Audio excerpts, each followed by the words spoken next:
Okay. All right. Hi, I'm Katie. I'm Lee. And I'm Amber.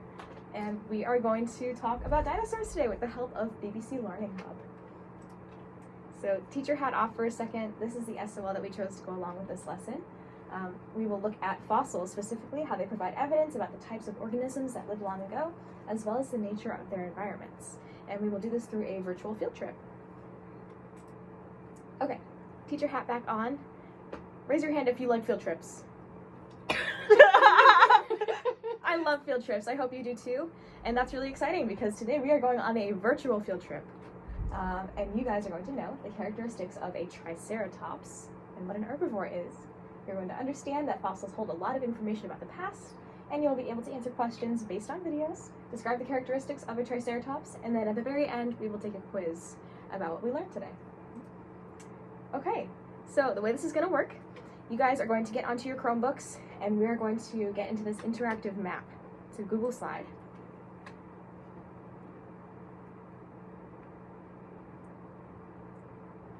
There it is. All right, the way this works, once you guys get into the slideshow, you're going to hit the present button, the slideshow button. It's going to make it big. And when you hit the start button, all right, it's going to give you some directions. Basically what this says is that you're going to have a ton of different sites around the map that we'll have the opportunity to explore. Today we're going to focus on the Triceratops, which is located in Montana. So if we hit the next button, you can see we have all of our dinosaurs up on the map here. They are numbered in different episodes. We have episodes 1 through 6. Today we are starting with episode 1, with the Triceratops in Montana. So once you hit that button, you'll see we have a couple of things that pop up. We have Visit the Dig, Meet the Dinosaur, and Take the Quiz. We are going to work through all of these things together today. You'll have the opportunity to work by yourself or with a partner. And we are going to start with Visit the Dig first. So we have a handout for you guys, which looks like this, and we will pass it out. And while you're watching, you're going to try to fill out these questions. We're going to go over this at the end to see how many we got correct. And then I will put closed captioning on so you guys can see everything.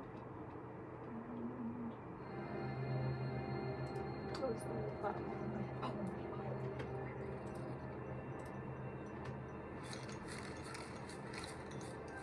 Clover is rare.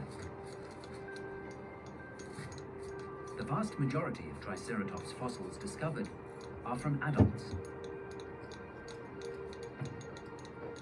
Clover's remains are a chance to uncover the story of a youngster. A once-in-a-lifetime opportunity for team leader Eric Lund. Check out these teeth. Oh, wow. Clover's tiny jawbone has been painstakingly reconstructed by fossil restorer Nikki Simon. Isn't she gorgeous? She is gorgeous. It's beautiful. Don't often find upper jaws this complete, let alone with all the teeth in them. No wear on them.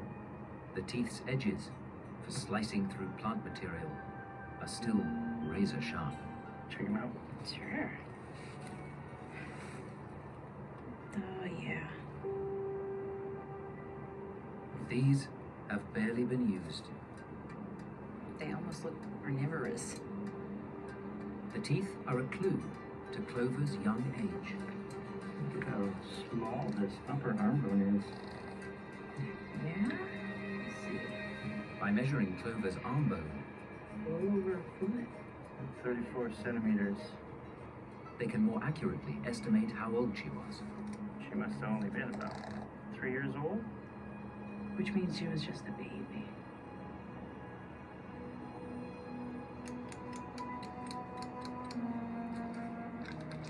A baby, buried all alone.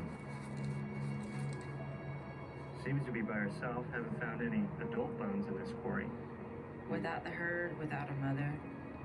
Very vulnerable. Okay, now that we've watched our video about baby Clover, you guys should have been able to finish all the questions on the worksheet here. And then at this point we would go over it we could ask students like, hey, what did you get for number 1? Raise your hands, tell us, share that type of thing. So then we'll move on to our next paper. So this is going to be a worksheet about the Triceratops again. We're going to watch this video here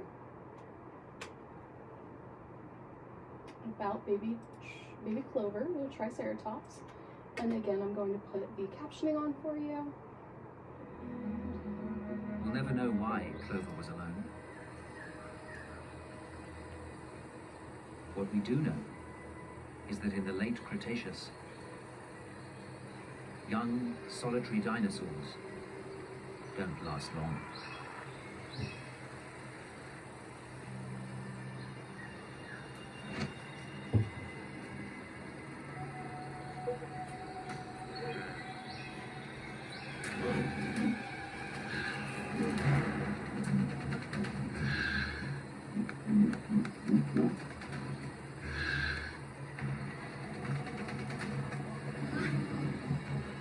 An inferno draken. A giant pterosaur common at the end of the Cretaceous. With a 5-meter wingspan, it tries to intimidate Clover.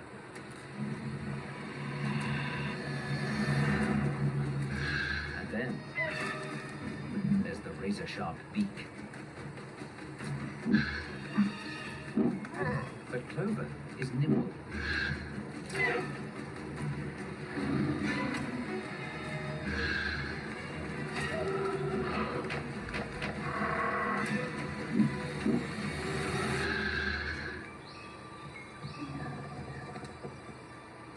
And this mother just wants her egg back.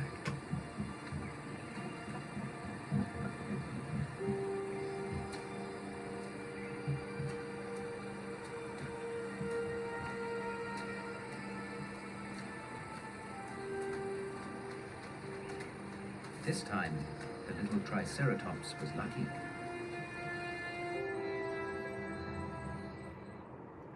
Okay, now that we've watched this second video, we're going to take a moment to finish filling out our worksheet.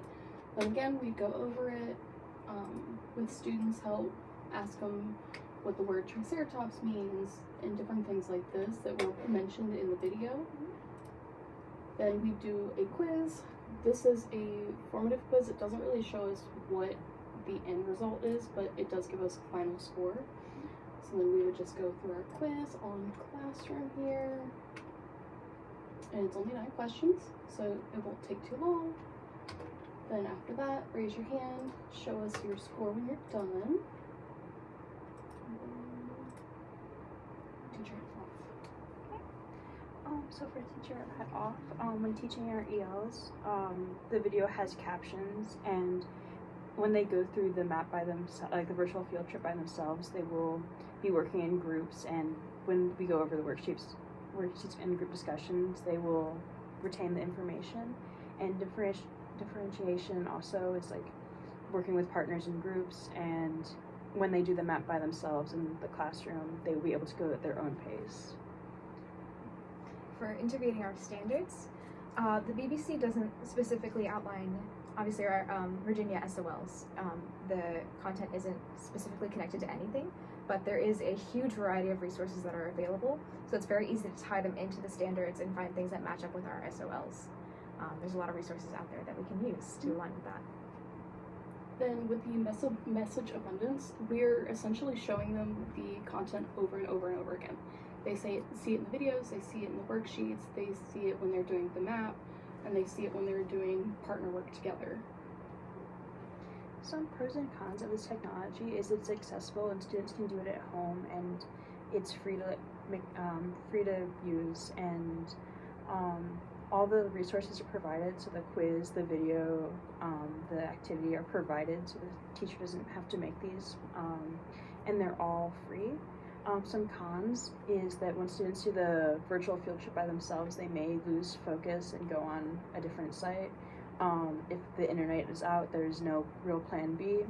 And with the quiz, the scores and responses aren't recorded, so we don't know where the students are missing or what they're not understanding. That's everything. Yeah. Thank you. Thank That's you. good.